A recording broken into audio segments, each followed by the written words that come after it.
రమదాన్ మరియు ఉపవాసాల 15 ప్రత్యేకతలు. 1. ఉపవాసి కోసం దైవ ప్రవక్త సల్లల్లాహు అలైహి వసల్లం స్వర్గపు సూచన ఇచ్చారు. 2. ఉపవాసి కోసం స్వర్గంలో ఒక ప్రత్యేక తలుపు నిర్మించబడింది, దాని పేరు రయ్యాన్. 3. ఉపవాసిలో వీరమరణం పొందిన వారితో ఉంటారు. 4. నిస్సందేహంగా ఉపవాసి పూర్వపు పాపాలు క్షమించబడతాయి. 5.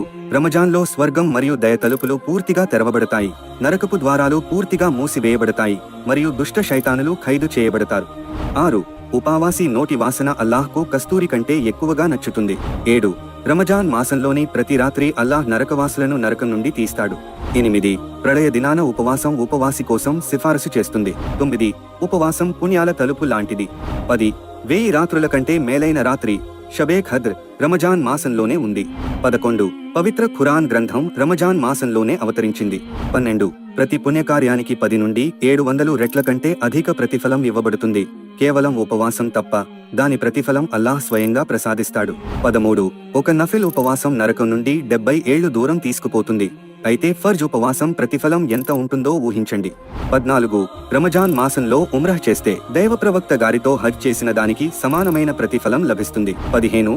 సెహ్రీ నుండి ఇఫ్తార్ వరకు ఉపవాసి దుఆ స్వీకరించబడుతుంది.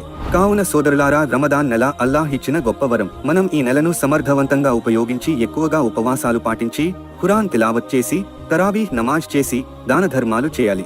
అల్లాహ్ మనం చేసే ప్రతి మంచి పనిని అంగీకరించి మన పాపాలను మన్నించుగాక. ఆమీన్.